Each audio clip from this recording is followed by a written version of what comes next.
बिंदु संयुक्तं नित्यं ध्यायन्ति योगिनः कामदं मोक्षदं चैव ओंकाराय नमो नमः। प्रक्षालित सकलभूतलकलंका मुनिविरूपा सिद्धीर्था सरस्वती हरुतणो दुरितम् अज्ञानतिमिरां ध्यानां ज्ञानाञ्जनशलाकया चक्षुरुन्मीलितं येन तस्मै श्रीगुरुवे नमः। श्री परम गुरुभ्यो नमः। परंपराचार्य गुरुभ्यो नमः।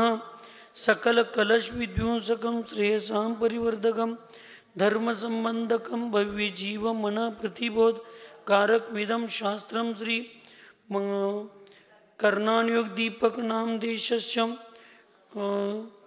अस्य मूल ग्रंथकर्तार श्री सर्वज्ञ देवा सदुत्तर ग्रंथकर्तार श्री गंधर्देवा प्रतिगंधर्देवा तेषामुचोनुसार मासाद्य सकल कीर्ति नेमिचंद्र आचार्येण विरचितम् इदं शास्त्रं श्रोतार सावधानतया शृण्वन्तु।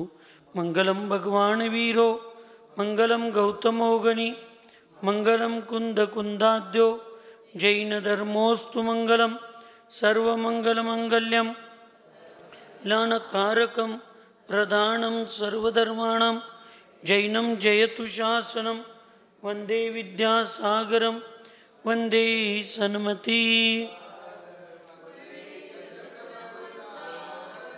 भक्त्या प्रणम्य वीरं सर्वज्ञं सर्वजन्तुहितदक्षं कर्णानुयोगदीपं कुर्वे स्वान्तस्तमो विघातार्थं।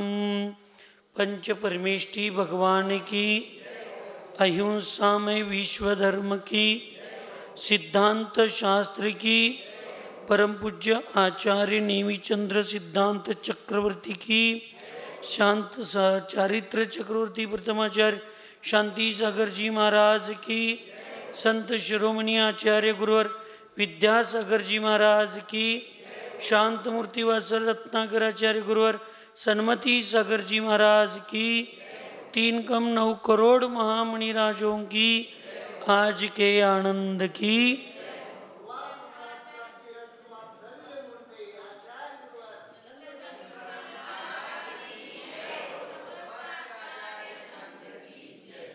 आचार्य भगवंत नेमिचंद्र सिद्धांत चक्रवर्ती यांच्या अत्यंत ज्ञानावरण आणि मोहनीय कर्माच्या क्षोभक्षमामध्ये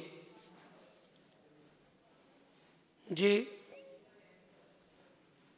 जीवकांड आणि कर्मकांड गोमटसाराची रचना झाली, त्यातल्या प्राथमिक भूमिकेतील महत्त्वाचे विषय घेऊन कर्णानुयोग दीपक या ग्रंथाची या ठिकाणी संकलन करण्यात आलं।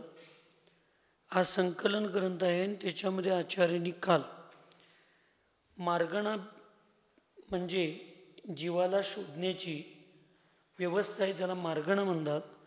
आणि ती मार्गणा 14 प्रकारची आहे, म्हणजे 14 प्रकारे 14 भेद रूपामध्ये जीवाला शोधलं जातं आणि मग त्याचा वास्तविक खरा निर्णय होतो असं आचार्याने सांगितलं। आणि ते 14 भेद जे आहेत ते गती, इंद्रिय, काय, योग, वेद, कषाय, ज्ञान, संयम, दर्शन, लेशा, भव्यत्व, सम्यक्त्व, संज्ञानी, आहार असे 14 भेद आहेत म्हणून या ठिकाणी सांगितलं। आज बघायचं आहे सांतर मार्गणा आणि निरंतर मार्गणा, अंतर सहित मार्गणा, निरंतर म्हणजे कंटिन्यूस असणारी मार्गणा। याचा भेद फरक काय आणि कोणकोणते आहेत? सांतर मार्गणा और निरंतर मार्गणा किसे कहते हैं? उनके कितने भेद हैं? जिनमें विच्छेद अर्थात अंतर पड़ता है उन्हें सांतर मार्गणा कहते हैं। जिनमें विच्छेद अर्थात अंतर नहीं पड़ता है उन्हें निरंतर मार्गणा कहते हैं। अर्थात सोप्या भाषेत समजावून घ्या। आता तुम्ही व्रतांचा प्रभाव तुमच्यामध्ये आहे, गतीच्या मध्ये मनुष्यगतीच्या अपेक्षेनं अर्थ मी समजावून सांगायला लागलो. सांतर आणि निरंतर. निरंतर हे 14 जे वरच्या मार्ग आहेत ना, त्या सगळ्या निरंतरच आहेत. म्हणजे अशी कधी होणार नाही कुठलीच गती न मिळता जीवाचा जन्म झाला, इंद्रिय नसताना जन्म झाला, त्याला काय नसणार आहे असं कधी नसणार आहे. हे 14 मार्गणा जे वर काल आपण बघितलो, ह्या निरंतरच मार्गण आहेत. हे प्रत्येक जीवाला ह्या 14 भेदामध्ये 14 पैकी कोणतं ना कोणतं तरी एक त्याच्यामध्ये असणारच आहे.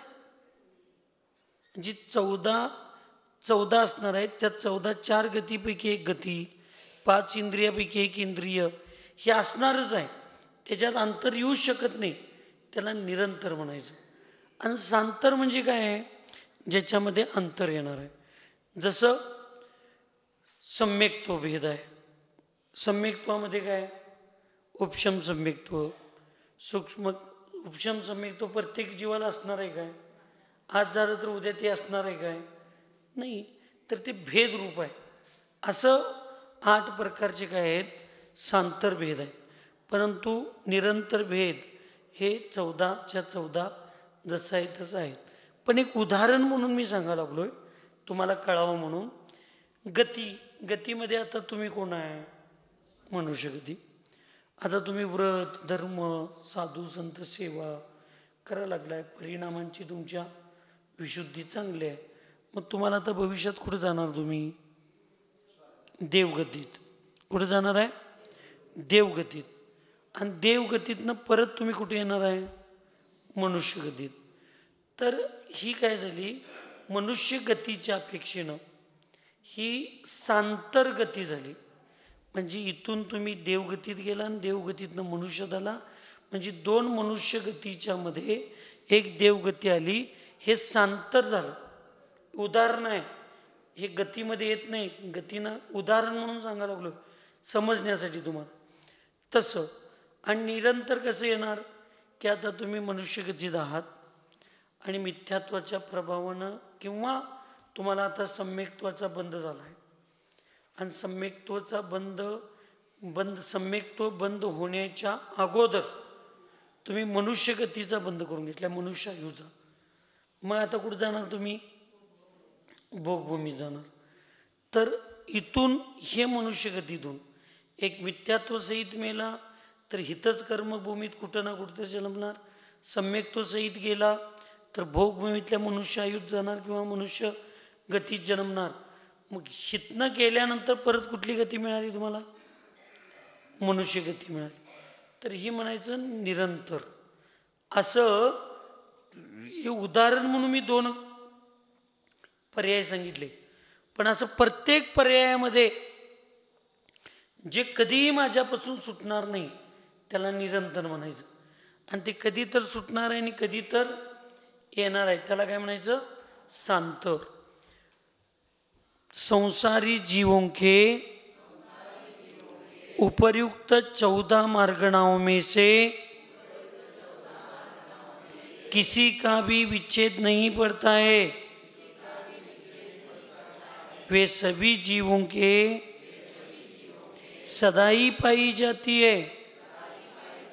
अतएव उनको निरंतर मार्गणा कहते हैं.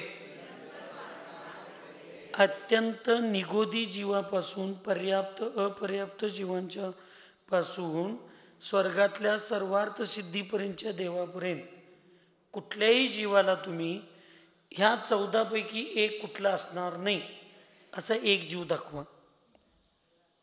शक्य आहे काय? म्हणून या 14 मार्गांना कशा आहेत? निरंतर आहेत. कशा आहेत?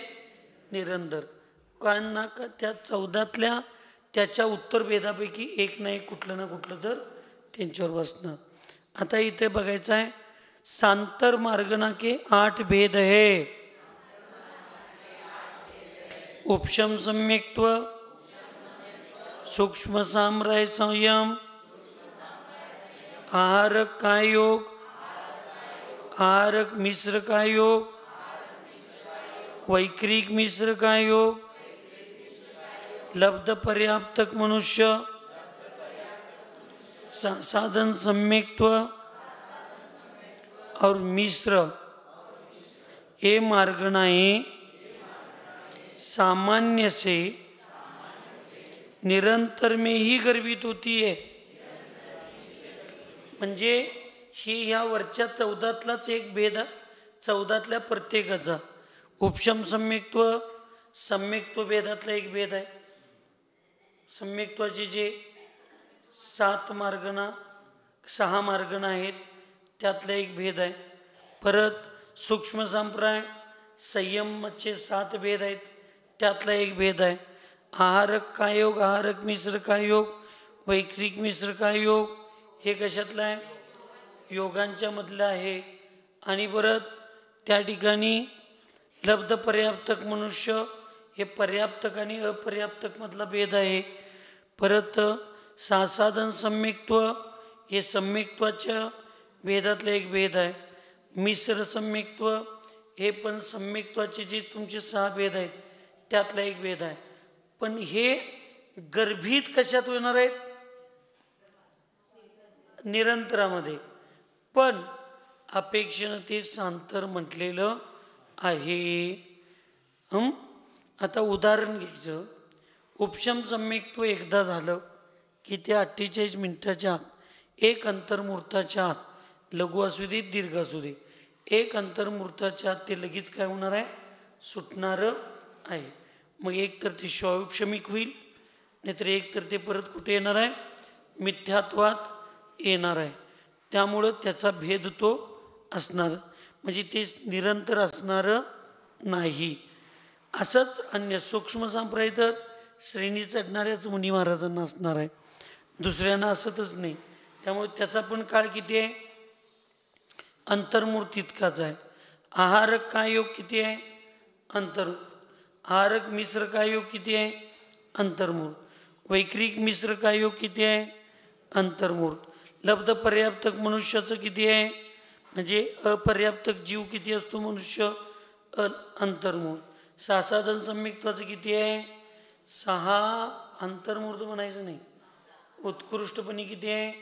6 अवली 1 समय. हे काय आहे? उत्कृष्ट. 6 अवलीच आहे ना? काय 1 अवली 1 समय? 1 अवली 1 समय जगन्य अंतर्मुहूर्ताचा भेद आहे. 6 अवली 1 समयचा जो काल आहे तो सासाधन सम्यक्त्वाचा आहे. आणि मिश्रचा पण अंतर्मुहूर्त काल आहे. म्हणजे नियमानं अंतर्मुहूर्तामध्ये काय होणार आहे? सुटणार आहे.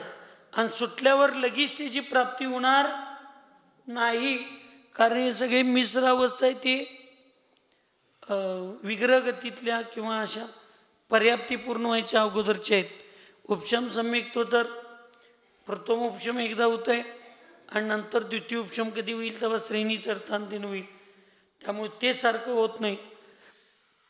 म्हणून यांच्यामध्ये अंतरसुद्धा कसं आहे? भरपूर आहे. एकदा हे प्राप्त झाले की दुसऱ्यांदा ते प्राप्त व्हायला अंतर भरपूर आहे. म्हणून ते सांतर आहे. परंतु मूल भेदाच्या अपेक्षेनं ते निरंतरच आहे असं घ्यायचं. 81 प्रश्न. अंतर विच्छेद किसे कहते हैं? किसी भी विवक्षित गुणस्थान या मार्गण स्थान को छोड़कर पुनः उसी को प्राप्त करने में जीव को बीच में जो समय लगता है उसको अंतर विच्छेद या विरह कहते हैं. इथं काय सांगितलं? विवक्षित गुणस्थानामध्ये किंवा मार्गस्थानाला सोडून पुन्हा त्याच स्थानावर प्राप्त होण्यासाठी जो मधला काल आहे त्याला विरह काल म्हणायचं. म्हणजे काय? तुम्ही इथून परमपूज्य आचार्य श्री वर्धमान सागरजी महाराज यांचा चातुर्मास श्रवण बेगुळ्या क्षेत्रावर आहे. त्यांच्या चौक्यासाठी तुम्ही कोथळीतून निघला आणि कोथळीतून निघून 15 दिवस तिथं चौका लावून परत कोथळीत तुमच्या स्वघरी आला, तर इथून निघून परत तिथे येऊपर्यंतचा जो मधला काळ आहे त्याला अंतर म्हणतात. त्याला काय म्हणतात? अंतर. हा अंतराचा काल मोठा असेल तर तो मोजला जातो, नसेल तर ह्या घरातनं त्या घरात गेलो आणि 1 मिनिटात आलो त्याला लगी लिहत बसत नाही. अंतर, अंतराचं काल. जसं इथे जी वरची उदाहरणं आहेत, उपशम सम्यक्त्व हे अनादि मिथ्या दृष्टीला पहिल्यांदा होतंय, त्याला प्रथम उपशम म्हणतात. आणि श्रेणी चढताना जे होते त्याला द्वितीय उपशम म्हणतात. या दोन्हींचा मधला सुद्धा काल अपेक्षेनं जास्त आहे, किंवा अनादि मिथ्या दृष्टी जो जीव तद्भव मोक्षगामी आहे तो अनादि मिथ्या दृष्टी आहे, तर त्याला अंतर्मुहूर्तामध्ये मोठ्या ह्या सगळ्या गोष्टी प्रथमोपशम प्राप्त होणार. त्याच्यातनं तो शायोपशमिक होणार. शायोपशमिकमध्ये जाऊन तो दर्शन मुनीची म्हणजे क्षपणा करणार. तो मुनी महाराजच आहे, त्यामुळे त्याचं गुणस्थान डायरेक्ट 7वं होणार आहे. मग तो 6व्या-7व्यात एक अंतर्मुहूर्तात असंख्यात वेळा येऊन जाऊन करणार. मग परत दर्शन मुनीची क्षपणा करणार, अनंत अनुबंधीची क्षपणा करणार, दर्शन मुनीची क्षपणा करणार, अनंत अनुबंधीची विसंयोजना करणार. तो शाईक सम्यक दृष्टी होणार. तिथनं परत तो वर 7व्या-8व्या गुणस्थानात जाणार, मग 9व्यात जाणार. हे सगळं करत असताना त्याचा प्रथमोपशमाचा आणि द्वितीयोपशमाचा काल काय लई मोठा मधला असणार नाही. पण सामान्यपणे शायोपशमिक सम्यक दर्शन दृष्टी जो जीव असतो त्याला पहिल्यांदा प्रथमोपशम सम्यक्त्व झालं तर परत प्रथमोपशम सम्यक्त्व व्हायला एक तर तो अर्धपुद्गल परावर्तन कालपर्यंत परत तो मिथ्यात्वातच गेला. कुठं? एकदा अंतर्मुहूर्तात झाला आणि तो परत मिथ्यात्वात गेला आणि परत त्याला कधीच सम्यक्त्व प्राप्त झालं नाही अर्धपुद्गल परावर्तन काल. तर परत त्याला जे सम्यक्त्व प्राप्त करायचं आहे त्यावेळी त्याला जे परत होणार सम्यक दर्शन त्याला परत प्रथमोपशमच म्हटलेलं आहे. का म्हटलेलं आहे? तर याच्यामध्ये काल अनंत अनंत वर्षाचा गेलेला आहे, म्हणून यांच्यामध्ये अंतर भरपूर असल्यामुळं याला सांतर भेदामध्ये घेतलं. वास्तविक हे निरंतरच आहेत. ग्रुपच्या अपेक्षेनं बघितलं तर, वैयक्तिकच्या अपेक्षेनं बघितलं तर याच्यात अंतर भरपूर आहे. पण गतीमध्ये आणि आयुमध्ये एवढा अंतर कधी पडत नाही. लगी परत दुसरी गती तीच मिळू शकते असं समजून घ्यायचं. नाना जीवों की अपेक्षा 8 सांतर मार्गणाओं का उत्कृष्ट और जगन्य विरह काल कितना है? नाना जीवों की अपेक्षा उपशम सम्यक्त्व का उत्कृष्ट विरह काल 7 दिन, सूक्ष्म सांप्राय का 6 महीने, 6 महीना आहारक का योग और आहारक मिश्र का योग का पृथकत्व वर्ष, वैक्रिक मिश्र का योग का 12 मुहूर्त, लब्ध पर्याप्तक मनुष्य सासाधन सम्यक्त्व और मिश्र का उत्कृष्ट विरह काल, पल्य का असंख्यात्व भाग है, सांतर मार्गणाओं का जगन्य विरह काल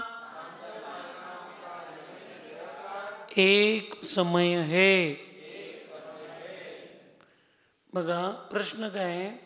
नाना जीवांच्या अपेक्षेनं 8 सांतर मार्गणा ज्या सांगितल्या आहेत त्याच्यात उत्कृष्ट विरह काल किती आणि कमीत कमी वेळेत विरह काल झाला तर तो अंतर किती आहे? तर सांगितलं तर पहिला काय सांगितलं, नाना जीवांच्या अपेक्षेनं उपशम सम्यक्त्वाचा उत्कृष्ट काल किती आहे? 7 दिवस. किती दिवस आहे? म्हणजे जगामध्ये 3 लोकांमध्ये जर कोणच उपशम सम्यक दृष्टी असणार नाही, कोणताच जीव सम्यक दृष्टी असणार नाही, असं झालं तर जास्तीत जास्त 7 दिवस. किती दिवस? 7 दिवस पूर्ण झाले की नियमानं दुसऱ्या त्या समयामध्ये कोण ना कोणतर जीव उपशम सम्यक दृष्टी होणार. म्हणजे वर्तमानमध्ये उपशम सम्यक दृष्टी कुठं ना कुठंतरी कोणी ना कोणीतरी आहे. ही जास्तीत जास्त काळ. परत सूक्ष्म संप्रदायाचं किती? 6 महिने. किती? म्हणजे 6 महिन्यापर्यंत जास्तीत जास्त एकही जीव 10व्या गुणस्थानापर्यंत जाऊ शकणार नाही. पण 6 महिन्याच्या आत नियमानं तो जीव जाणारच. याचं कारण काय? तर जे 6 महिन्यामध्ये किती 108 जीव काय काय तर आहे 608 जीव काय 608 जीव मोक्षाला जे जाणार आहेत, केवळ ज्ञानाची प्राप्ती ज्यांना होणार आहे, त्यांचा सुद्धा जास्तीत जास्त काल किती सांगितला? 6 महिने. म्हणजे 6 महिन्याच्या आत कोण जरी आत्ता समजा ह्या क्षणाला एक जीव गेला तर इथून पुढं 6 महिने एकही जीव जाणार नाही. पण 6 महिने पूर्ण व्हायच्या आत एक समयात एक ना एक जीव म्हणजे 608 जीव मोक्षाला जाणारच आहेत. त्यापेक्षानं सूक्ष्म संप्रदाय 10वं गुणस्थानाचं आपण घटवायचं आहे. उपशम श्रेणीच्या अपेक्षेनं सुद्धा घटू शकतं. आहारक का योग और आहारक मिश्र का योग का पृथकत्व वर्ष. पृथकत्व वर्ष म्हणजे किती?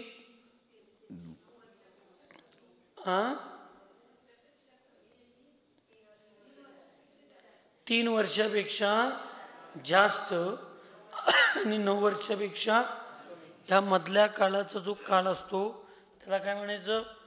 एक पृथकत्व वर्ष असं म्हणायचं. आहारक कायोग किंवा आहारक मिश्र कायोग हे 3 वर्षापासून 9 वर्षाच्या मधल्या कालावधीत एक ना एक होणार. म्हणजे कमीत कमी 3 वर्ष म्हणजे जास्तीत जास्त 3 वर्षापर्यंत जीव होणार नाही. 3 वर्षानंतर आणि 9 वर्षाच्या मध्ये कोण ना कोणतर जीव एक मुनी महाराज आहारक रिद्धिधारी होणार आणि त्याचा उपयोग त्याचा उदय सुद्धा ते करणार. काय सांगताय मग? पंचमकाल कुठं आहे? फक्त भरत ऐरावत क्षेत्रात आहे. मग तिकडं तुमच्या गावात तेवढंच महाराज आहेत म्हणजे दुसऱ्या गावात नाहीत असू दे. तुमच्या गावात महाराज नसलं तर दुसऱ्या गावात नाहीत. तसं भरत आणि ऐरावत क्षेत्रामध्ये वर्तमानमध्ये पंचमकाल चालू आहे. पण बाकीच्या विदेश क्षेत्रांच्यामध्ये जिथं चतुर्थकाल चालू आहे तिथं आहारक मुनी महाराज असणार काही नाही.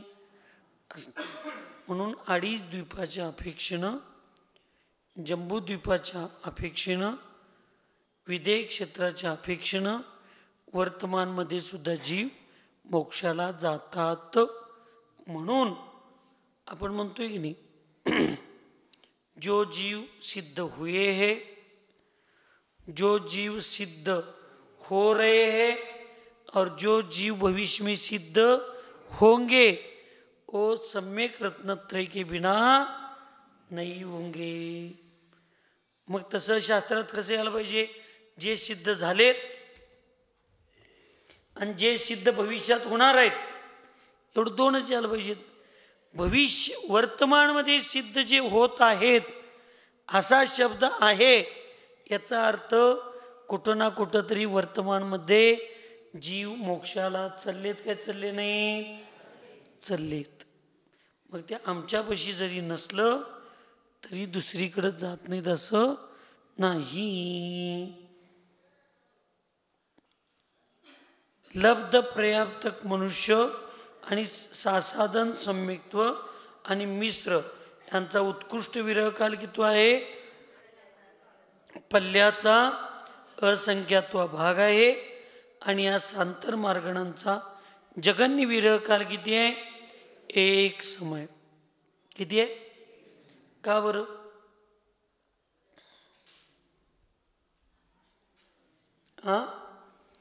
नाना जीवांची अपेक्षण आहे.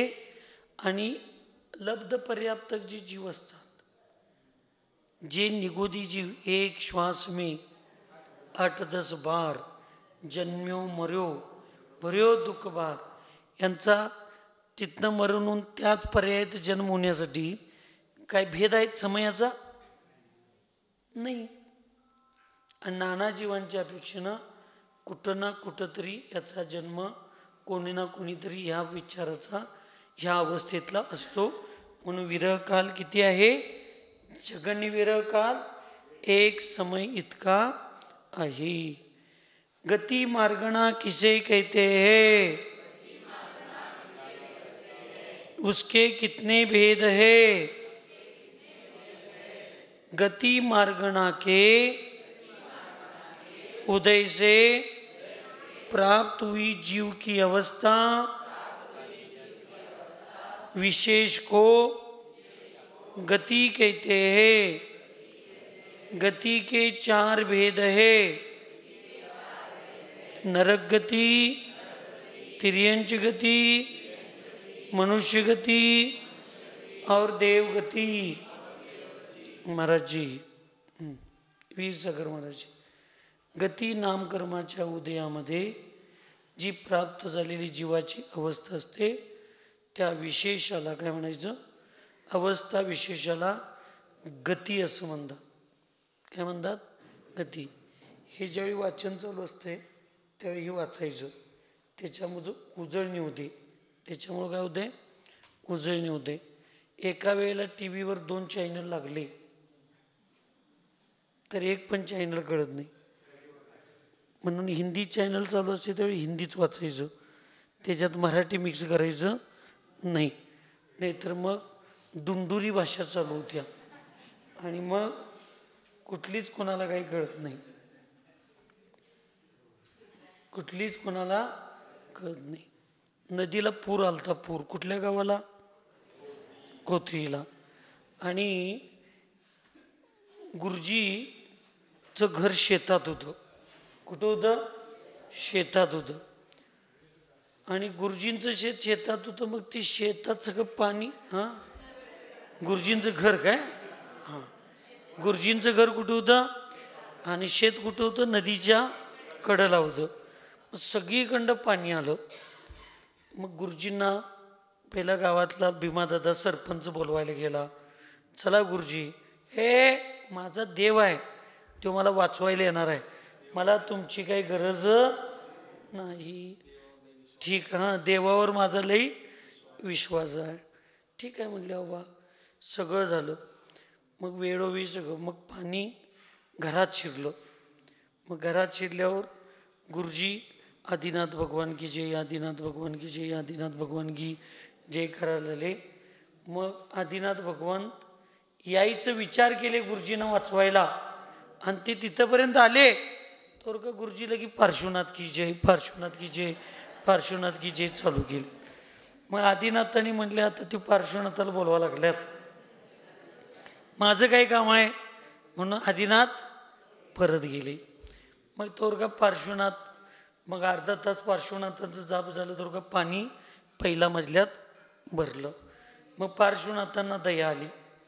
मग पार्श्वनाथ या लागलेत, अगदी अंगणात आलेत तर काही प्रभू रामचंद्र की जय, प्रभू रामचंद्र की जय, प्रभू रामचंद्र की जय म्हणायला चालू गेलं. मग पार्श्वनाथ भगवान म्हणले आता रामाला बोलवा लागल्यात, माझं काय काम आहे. म्हणून ते गेले.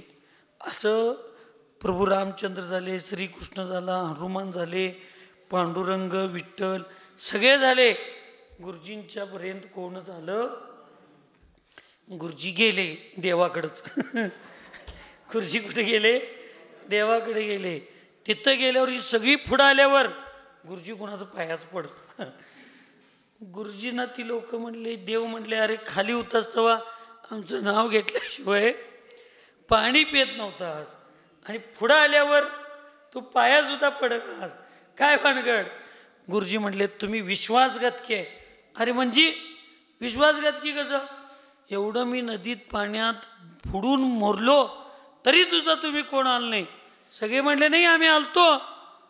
केव्हा आलता? मी तिथं आलो तोवर का तुम्ही पार्श्वनाथाचं नाव घेतला. मग पार्श्वनाथच गेलाय तर माझं काय काम आहे म्हणून मी गेलो. मग पार्श्वनाथाने विचार, तुम्ही का आला नाही? मी आलतो की तिथं. मग तोवर का तुम्ही रामाचं नाव घेत होता. मग गुरुजींच्या लक्षात आलं, एक ना भारा चिंदिया, त्यामुळं एक पण कोण उपयोगाला आला. तसं हिंदीमध्ये मराठी चॅनल, इथं हे चालू असल्यावर मरणखंडिकाचं चॅनल असं चालू झालं. एक पण आचार्य तुमच्या बाजूनं राहणार नाहीत. माझं चालू असताना दुसऱ्याचं बघत बसतोय, याला काय प्रसन्न होऊन उपयोग? असं होऊ शकतंय, असं होतंय. त्यामुळं एक तर कर्माचा बंध होतो, ज्ञानावर कर्माचा. कारण आम्हाला चालू असणाऱ्या ग्रंथाचं काही नाही, गांभीर्य नाही. त्यामुळं ज्ञानावर कर्माचा बंध होतो आणि ऐन टायमाला ते पण लक्षात येत नाही आणि हे पण लक्षात येत नाही. हे श्रीपालबाई माझं राज आहे बघा. एका वेळेला मी पुण्य करालो की 100% करतोय, पाप केलो तेव्हा पण 100% गेलो. कुठं असलो की मी इथं असलो की मी घरची काळजी करत नाही.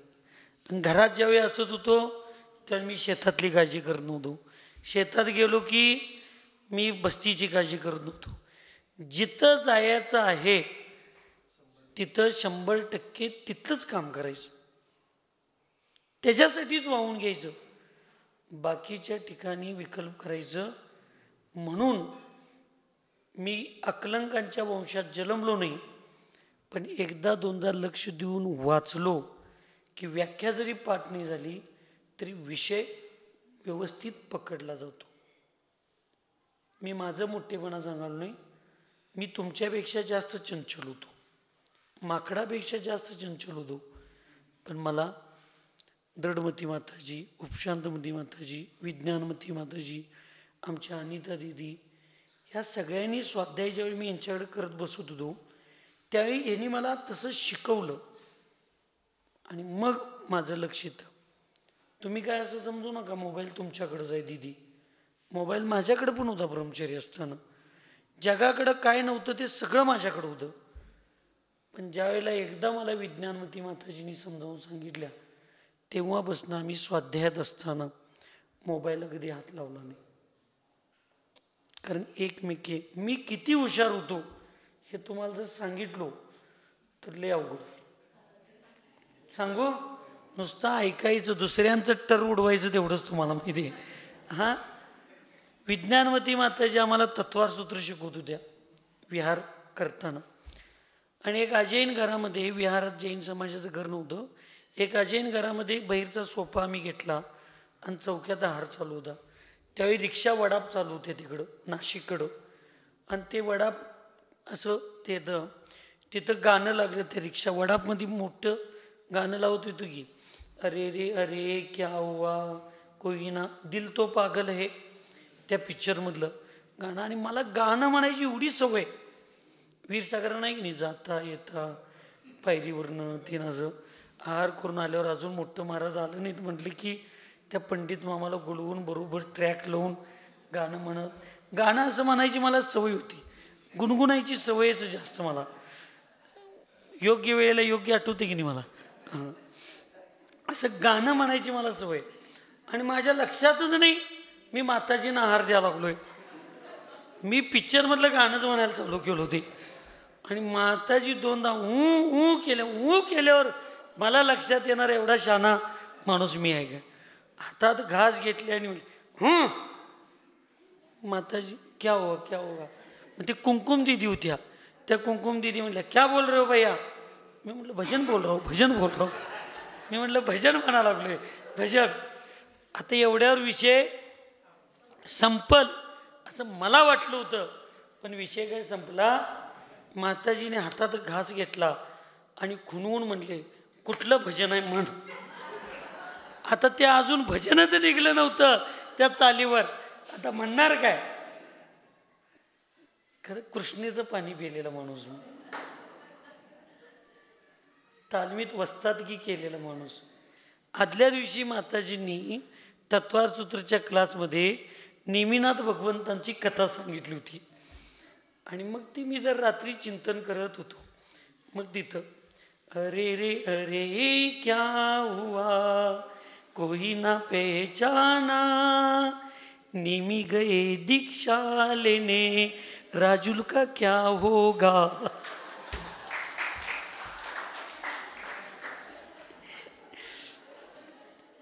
आता माताजी म्हणू शकत नाही ते भजन नाही म्हणू शकत्या. माताजींना सुद्धा मी गप्प बसवलो तिथं. पण दिवसभर मन असं अस्वस्थ झालं. तुमच्या लोकांचं होत नाही गुरूंना फसवल्यानंतर, पण माझं मन एवढं अस्वस्थ झालं की आपण माताजींच्यावर मायाचारी केलो. आणि दुपारच्या स्वाध्यायामध्ये ज्यावेळी माताजींचा मूड व्यवस्थित दिसला त्यावेळी माताजींना क्षमा मागितलो. मायाचारीचं प्रायश्चित्त पहिला द्या म्हटलो. माताजी म्हटल्या काय प्रायश्चित्त आहे सांग, काय चुकलं आहे सांग. मग मी सगळं खरं सांगितलो. माताजी असल्या ठीक आहे, एक माळ नमोकार मंत्राचे जाप्य घाल म्हटले. आणि त्यावेळी मला माताजी सांगितलं, श्रीपाल भैया, चंद्रकीर्ती सागर महाराजजी, वीर सागर महाराजजी आणि किमान दोघी दिदी, बाकीच्यांची लाकडं निम्मी नदीवर गेल्यात त्यांच्याबद्दल मी जास्त संघातल्या लोकांच्याबद्दल सांगतो. तुम्हाला बोलायचा अधिकार नाही, पण तुमचं वय आहे. त्यावेळेला माझ्या माताजींनी मला एवढी मोठं सूत्र दिलं. त्यांनी मला त्यावेळेला एवढं मोठं ओळखलं होतं, पण मीच मला ओळखलो नाही. त्यामुळं आज माझी अवस्था वाईट नाही. पण जर ज्यावेळी माताजी मला सांगितले त्यावेळी मी तीच ट्रॅक पकडलो असतो. अहंकार सांगत नाही, पण आज सांगली, कोल्हापूर, बेळगाव जिल्ह्यातला, किमान या 3 जिल्ह्यातला सगळ्यात विद्वान साधू म्हणून नक्की माझी गणना झाली असते. आता सगळ्यात शहाणा म्हणून माझी गणना आहे, विद्वान म्हणून नाही. विद्वत्ता माझ्याकडं काहीच नाही, मी शून्य आहे. सगळ्यात शेवटचा नंबरचा साधू मी आहे. त्यावेळी मला माताजींनी सांगितलं की नको त्या ह्या सगळ्या एवढ्या चातुर्य बुद्धी आहे तुझी, ह्या बाकीच्या गोष्टी जेवढी बुद्धी चालवतोस तेवढी बुद्धी 5 वर्ष स्वाध्यायात आणि एकांतात ध्यान करायला जर लावलास तर भविष्यात तुझा हात कोण सुद्धा पकडणार नाही. पण आम्ही गांभीर्यपूर्वक त्याला घेतलो नाही, सिरियसलीपूर्वक घेतलो नाही. आणि आम्ही आमचं मजापूर्वकच जीवन जगत, मजा म्हणजे काय वाईट काय केलो नाही, पण सेवा आणि काम, आपलं जीवन गाढवागत ओझं व्हायचंच होतं समाजाचं, तेच करत बसलो. पण मी घोडा आहे हे मला जाणून करून दिल्यानंतर सुद्धा मी घोड्यासारखं पळायला चालू केलो नाही, गाढवागत ओझंच व्हायला चालू केलं. सांगत होतं की नाही, पण आम्ही ऐकलो नाही. आमच्या आयुष्यातले 15 वर्ष दीक्षाचे, आता 2-3-4 वर्षात ठीक आहे लागलं रुटीन, पण वाईट काय केलो नाही कुणाचं. पण जेवढा स्वाध्याय आम्ही करायला पाहिजे तेवढं केलं नाही. मला काहीही लाज वाटत नाही समोर कॅमेऱ्यासमोर बोलायला. मी तुमची चूक जर काढायला भीत नसेल तर माझी चूक सांगायला मला जरासुद्धा कमीपणा वाटत नाही. आणि हेच मी माझ्या जवळच्या सगळ्या महाराजांना अत्यंत नम्रपूर्वक सांगायला लागलो आहे. ब्रह्मचार्यांना मी नम्रपूर्वक सांगतोय, आमच्या दीदींना सांगायला लागलो आहे, या जगाच्या उठाठेवीमध्ये काहीही ठेवलेलं नाही. हे चक्रव्यूह फार मोठं आहे. ह्या चक्रव्यूहात तुम्ही फसायची लक्षणं दिसा लागलीत. या चक्रव्यूहातनं बाहेर निघणं अत्यंत कठीण आहे. मी निम्म्यापर्यंत बाहेर पडलोय, पण निम्म्यात पडन काही नाही याची गॅरंटी माझी नाही. म्हणून मी सगळ्यांना सांगतोय, अभिमन्यूसारखं माझं जीवन आहे, माझं आयुष्य फार मोठं आहे याची गॅरंटी नाही. पण तुम्ही या चक्रव्यूहात जाऊन मी फार मोठा योद्धा आहे सांगून बाहेर पडण्याचा खोटा वृथा साहस धाडस करू नका. या समाजाच्या या बाकीच्या मायाचारीच्या चक्रव्यूहात तुम्ही फसूच नका. कारण काल अत्यंत बिकट आहे, अत्यंत बिकट आहे. म्हणून सांगावं असं वाटलं म्हणून सांगायला लागलोय.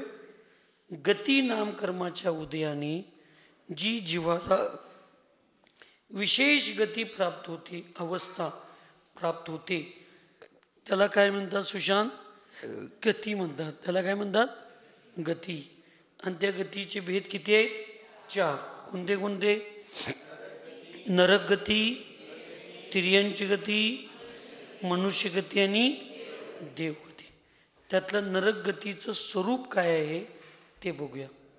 जो द्रव्य, क्षेत्र, काल, भाव में स्वयं तथा परस्पर प्रीति को प्राप्त नहीं होते, उनको नारद नारकी कहते हैं और उनकी गति को नारक गती कहते हैं.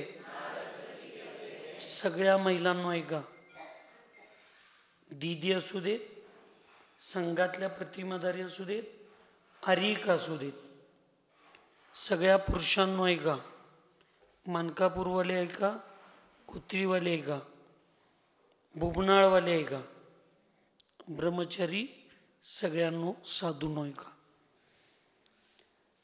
द्रव्य, क्षेत्र, काल आणि भाव याच्या निमित्ताने स्वतःमध्ये आणि परस्परामध्ये जरा सुद्धा प्रेम उत्पन्न होत नाही आणि सदैव ईर्ष्या, द्वेष, मत्सर, कलह, भांडण, तंटा करण्याची मनामध्ये भूमिका जिथं चालू असते त्याला नरकी म्हणतात, नरक म्हणतात. आणि त्या ठिकाणी जन्म घेतलेल्या जीवाला नारकी जीव म्हणतात.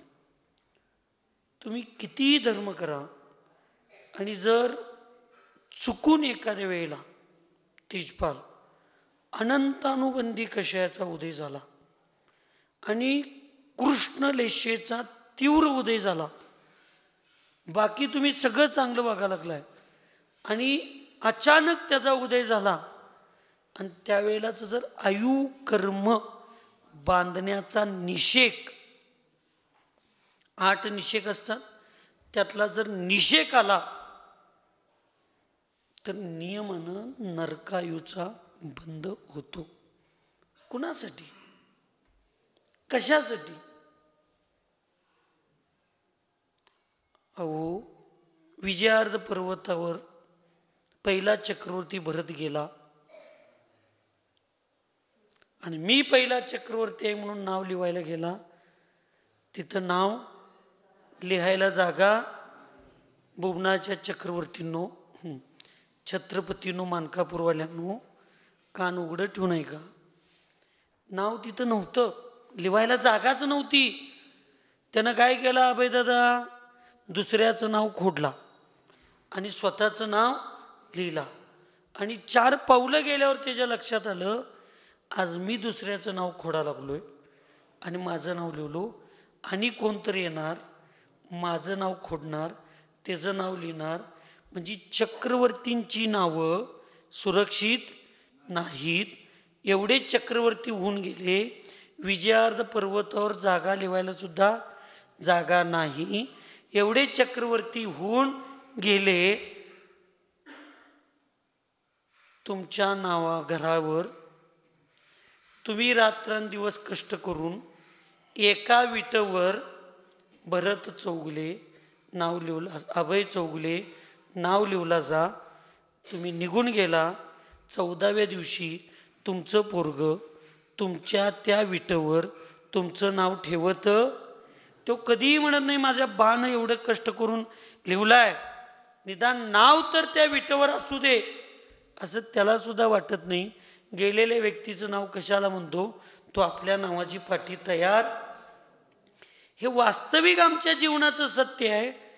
आणि त्याच्यासाठी आम्ही रात्रंदिवस धर्म सोडून, नीती सोडून, न्याय सोडून, व्यवहार सोडून फक्त आणि फक्त स्वतःच्या नावासाठी, स्वतःच्या इगोसाठी, स्वतःच्या प्रतिष्ठेसाठी चंदनापेक्षाही श्रेष्ठ, सुगंधित आणि शीतल असा जैन धर्म, मनुष्यगती, सगळे चांगले अंगोपांग, चांगली सगळी परिस्थिती मिळालेली असताना फक्त खोट्या नावासाठी आणि खोट्या प्रतिष्ठेसाठी आम्ही धर्माच्या स्थानावर साधू संतांच्या बरोबर या पंतवादाचा आहारी जाऊन, या संतवादाच्या आहारी जाऊन एवढ्या मनाला कलुषित केलोय,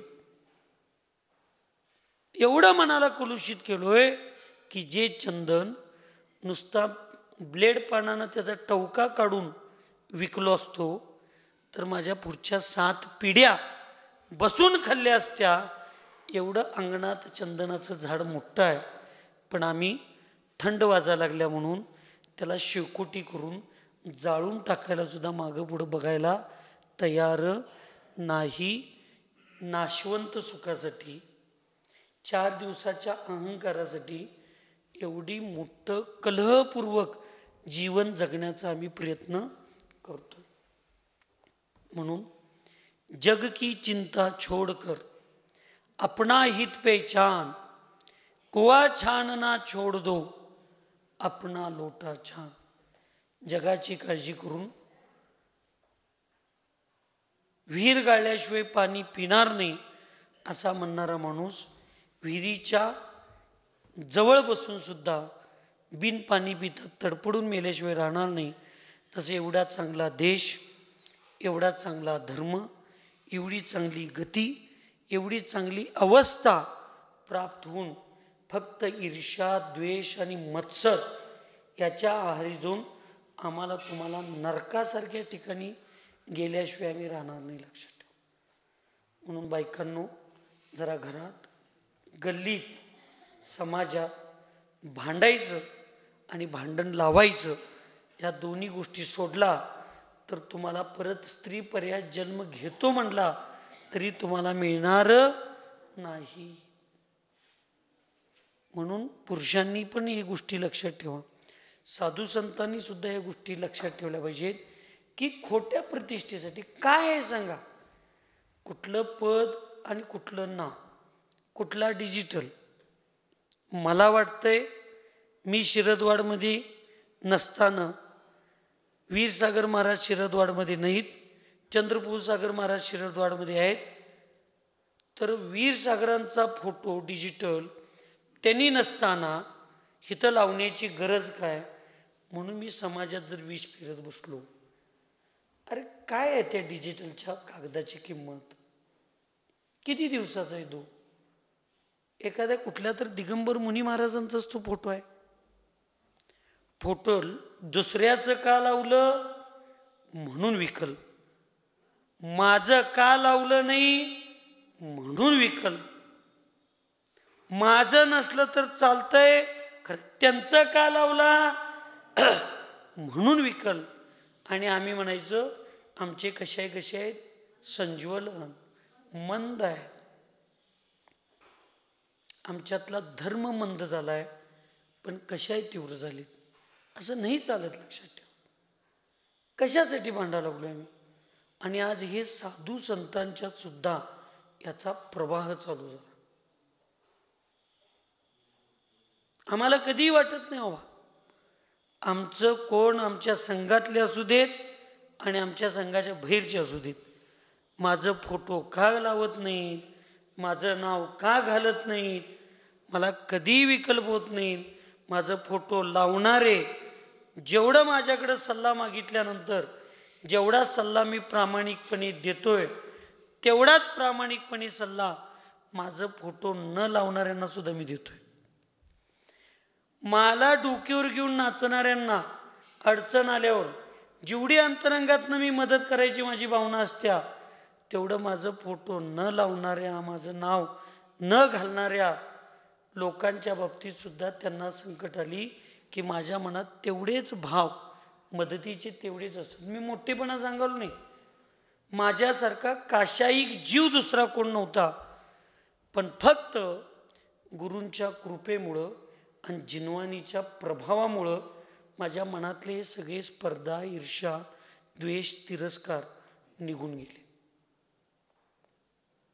आणि त्याच्यामध्ये वसंतदादाचा सिंहाचा वाटा, सिद्धांत सागर महाराजांचा सिंहाचा वाटा आमच्या जीवनामध्ये आहे. म्हणून हे कायम मनामध्ये एकमेकांच्या बद्दल तिरस्कार, द्वेष, ईर्ष्या, मत्सर कशासाठी? मग आम्हाला नरकात जायचं आहे? हे नारकींचं लक्षण आहे, माणसांचं लक्षण नाही. हे नरकात जायचं लक्षण आहे. कुठलं पुस्तक वाचायला लागलं तुम्ही? शास्त्र आचार्य कुंतुसागर कुंतुसागर महाराजांचं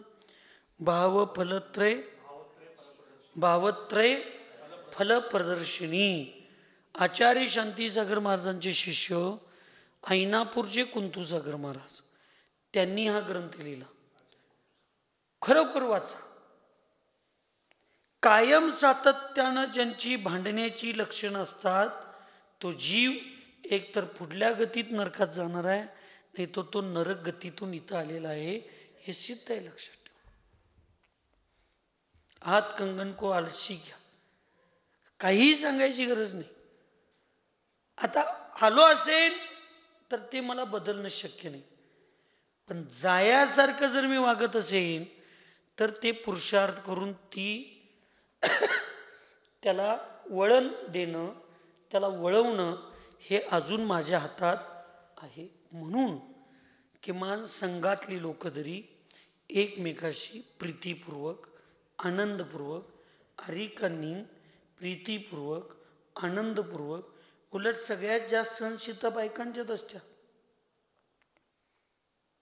लहानपणी आईबापाच्या ताब्यात, तरुणपणी नवऱ्याच्या ताब्यात, म्हातारपणी मुलांच्या ताब्यात राहून तुम्ही दीक्षा घेतलेला असताय. आणि हिता आल्यावर त्या तिघांचा राग तुम्ही समाजावर आणि संघातल्या बारक्यांच्यावर काढायला लागलं तर कसं होणार? म्हणजे एवढे दिवस मी सहन केलोय, आता शेवटचे थोडे दिवस सहन केलो तर माझं किती मोठं कल्याण होईल, हा विचार आमच्या सगळ्यांच्यात असणं फार गरजेचं आहे. नसेल तर गो टू पॅव्हेलियन, जिथून प्रवास सुरुवात झाला निगोद, तिथून परत प्रवासाचा, वर्तमान प्रवासाचा शेवट परत तिथं झाल्याशिवाय राहणारं नाही. As you like I don't know. नारकियों का निवास इस पृथ्वी के नीचे सातों पृथ्वियों में है. नारकी निरंतर ही स्वाभाविक, शारीरिक, मानसिक, आगंतुक तथा क्षेत्रजन्य इन 5 प्रकार के दुखों से दुखी ही रहते हैं. बघा, पृथ्वी म्हणजे तुम्ही पृथ्वी भूगोलातली घ्यायची नाही, गोल आहे ती पृथ्वी नाही. पृथ्वी म्हणजे मध्यलोक, जमीन. पृथ्वीचा अर्थ काय बाबू काका? मध्यलोक, जमीन. त्याच्या खाली 7 रज्जू नरक आहे आणि इथून वर 7 रज्जू ऊर्ध्वलोक आहे. ही 14 रज्जूच आहे. मुख्य 2च भाग आहेत, लक्षात ठेवा, ऊर्ध्वलोक आणि अधोलोक. मध्यलोक जो आहे तो ऊर्ध्वलोकातल्या 7 रज्जूतला 1,40,000 योजन मेरू पर्वताची जेवढी उंची आहे तेवढी जागा उंचीची अशी आडवी 1 रज्जूपर्यंत जी आहे तेवढी मध्यभूमी, मध्यलोक आहे. पण ती मध्यलोक हे उर्दू लोकातलीच जागा आहे. स्पेशल मध्यलोकाला कुठलीही स्वतःच्या अस्तित्वाची जागा आगमामध्ये सांगितलेली नाही. भेद दोनच आहेत मुख्य, उर्दू लोक आणि मध्यलोक. अधोलोक काय? बरं बरं, अधोलोक हे दोनच आहेत. बाकी सगळं मध्यलोक आहे ते उर्दू लोकातला भाग. आम्ही आमच्यासाठी त्यांनी उदार मनानं देवातली लोक, स्वर्गातल्या देवांनी आपल्यासाठी दिलेला आहे आणि त्याला आम्ही काय म्हणा लागलोय? माझंच आहे, आमचं नाही. माझं, आमचं आणि माझं ह्याच्यात जमीन आसमानचा फरक आहे. आणि तिथे 5 प्रकारची दुःख कायम आहेत निरंतर. शब्दाचा अर्थ आपण आत्ता बघितलोय. एक समय सुद्धा ज्याच्यामध्ये अंतर, प्रत्येक समयाला फक्त नरकात 2 वेळेलाच. किती वेळेला? फक्त 2 वेळेला. एक, तीर्थंकरांचा जन्म होतो त्यावेळेला एक समयापुरतं, आणि ज्यावेळेला तीर्थंकर किंवा केवली भगवान केवली समुद्घात करतात त्यावेळी त्यांच्या आत्मप्रदेश जे 3 लोकांमध्ये तनुवात पलेपर्यंत जात असतात, त्यावेळेला त्यांचा आत्मप्रदेश त्या नारकी जीवांना स्पर्श होऊन जातो. त्यावेळेला एक समय. याच्यापेक्षा वेगळं कधी त्यांना शांतीचा, सुखाचा अनुभव आलाच नाही. म्हणून स्वाभाविक, शारीरिक, मानसिक, आगंतुक, क्षेत्रजन्य 5 प्रकारचे ते दुःखानं परिपूर्ण भरलेले असतात. आणि हे कोण जातं इथं? तर सांगितलं बहुत आरंभ, बहुत परिग्रह तथा रौद्र ध्यान के कारण जीव नरकायु का बंद कर इन पूर्तियों में उत्पन्न होते हैं. ऐकायलाय का झोपालाय? तुझं ते माझं आणि तुझं पण, हे सगळे कौरवांच्या वंशातले असतात. कोणाच्या? तुझं माझं ते आणि तुझं पण माझं म्हणणारे कुणाच्या वंशातले असतात? कौरवांच्या. माझं ते माझं, तुझं ते तुझं म्हणणारे हे पांडवांच्या वंशातले असतात. तुझं ते तुझं आणि माझं पण तुझं हे म्हणणारे प्रभू रामचंद्रांच्या वंशातले असतात. और ना कुछ तेरा ना कुछ मेरा ये तो पाप का झमेला म्हणणारे सगळे भगवान महावीरांच्या वंशातले असतात. तुम्ही आम्ही कुणाच्या वंशातले आहे? जन्मानं सांगू नका, कर्मानं सांगा. कारण सगळ्यात जास्त केसेस जैनांच्याच आहेत. भावाभावांची, भावकीची, आत्तापर्यंत संपत्तीसाठी ठीक आहे, आता धर्मासाठी आम्ही एकमेकांच्या विरोधात हातात काट्या कुऱ्हाड्या घेऊन तयार आहे. जिथं माझा आत्म्याशी परद्रव्याचा परमाणू इतका सुद्धा संबंध नाही. हे माझ्या नावावर जी 7 बारा निघतो हा सुद्धा निश्चयानं आकाश द्रव्याचं आहे, ते माझं नाही हा सांगणारा जैन धर्म.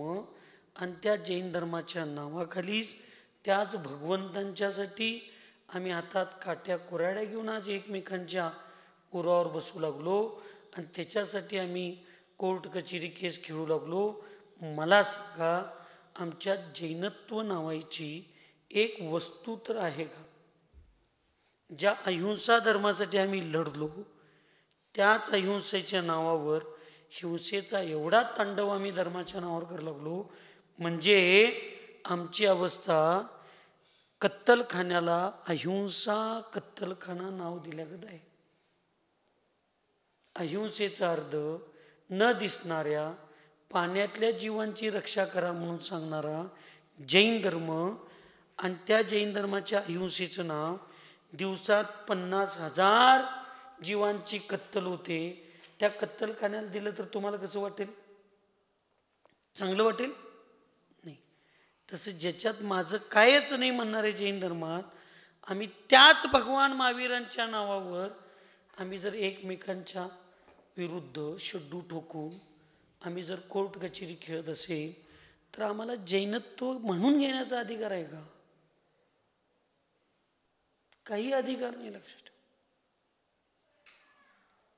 आणि हे तुमच्यापर्यंत ठीक होतं, आमच्यापर्यंत आलंय. गुरूंनी केलेल्या क्षेत्रामध्ये माझी एवढी वाटणी आणि तुझी एवढी वाटणी म्हणून भांडणारे साधू आहेत. गुरु गेल्यानंतर त्यांच्या पदासाठी भांडणारी माणसं आहेत. आणि आम्हीच म्हणायचं आदि व्याधी उपाधीचे रहित समाधी होतीये. रोज 4दा म्हणायचं सात्मोपलब्धी शिवसौख्य शुद्धी चिंतामणीम चिंतित वस्तुदाने त्वामंद्य मानस्य ममास्तु देवी सत्वेषु मैत्रीम गुणिषु प्रमोदम. त्याच्यावर 3-3 तास एवढं चांगलं भाषण द्यायचं आणि आमच्याच गुरूंच्या आमच्याच साधर्मी लोकांच्याबद्दल रोज उठून तासभर आम्ही भांडत बसायचं पदासाठी. कुठलं पद शाश्वत आहे?